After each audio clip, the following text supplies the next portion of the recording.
kiddies, welcome to Mr. Long's Learning Lounge. I'm Mr. Long, and today we're going to be reading Fearless. And it's written by Colin Thompson and illustrated by Sarah Davis. And if you like what you see, kids, don't forget to follow me on Instagram, follow me on Facebook, get mum and dad to subscribe to my YouTube channel. Now this is one of my all-time favourite books, Fearless, because just like the bulldog in the picture, we've got a bulldog at home. He's actually snoring in the background. I don't know if you can hear him, but later on you'll get to meet him. Do you think your name suits you? Let's see how Fearless lives up to his name.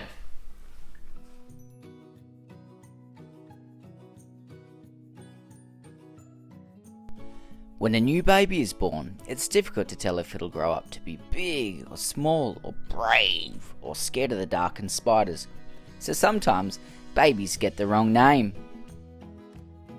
There are lots of people called Bruce who should probably be called Julian. There are even some people called Bruce who should be called Beryl, and others who should be called Fido. It's the same with dogs. So when the Claiborne Wilmots, who should have been called the Smiths, got Fearless as a little puppy, it seemed a good name for him. Except Fearless wasn't.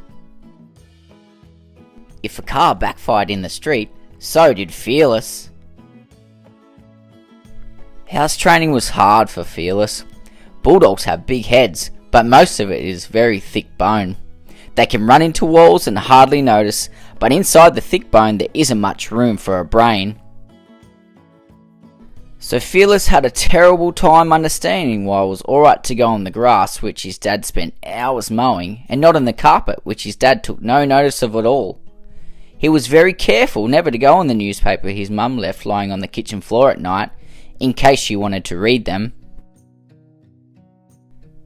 He might have had a tiny nervous brain, but he had a huge heart and loved everyone.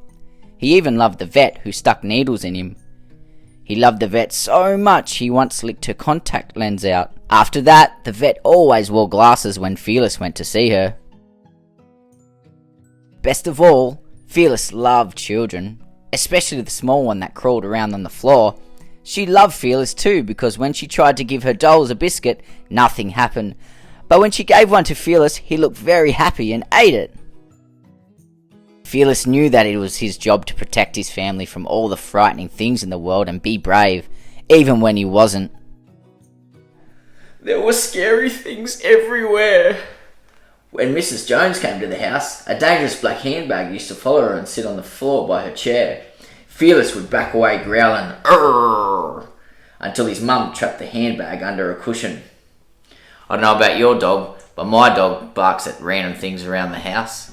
He had to keep his eye on the broom too, because once he went into the laundry, it fell on him and tried to bite him. And as for the stairs, he just didn't want to think about them.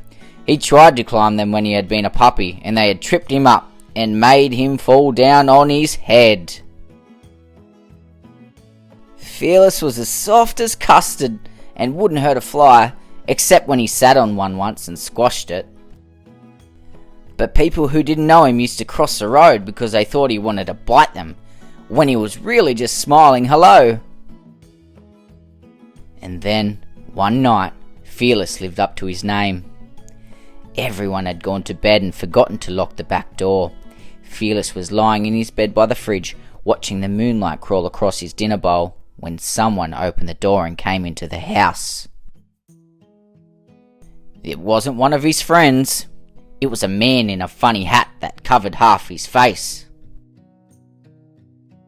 Fearless stood up and wagged his tail as the man picked up his mum's handbag. "Hello," Fearless said in his friendliest voice. The man stopped. He looked at Fearless, said a rude word, and jumped onto the table. "You're not supposed to put your feet on the table," said Fearless, but the man just heard big dog barks and looked scared. Fearless's dad heard the big barks too and came downstairs. "Woo! Look, Dad! That naughty man's got on his feet on the table!" Fearless shouted, and he tried to jump up and pull the man's shoelaces. The man leapt in the air, dropped the handbag, and ran out the door. Rude man, said Fearless to himself. He didn't even say goodbye. Who's a big, brave, fearless dog then? Said his dad as he patted Fearless on the head and gave him a piece of cheese. Is that a trick question? Thought Fearless as he went back to sleep. The next day, his mum bought him a huge bone, which looked so frightening, Fearless had to bury it in the garden. I hope you enjoyed that book, guys. So, if you have a favourite book that you would love me to read, drop us a comment. This is our very own Fearless. And I just want to give a shout out to Mr. Farwell's class at Hamilton Island State School. Hope you enjoyed today's book, guys. Keep reading, because reading's cool. Tune in next time, guys. See you later.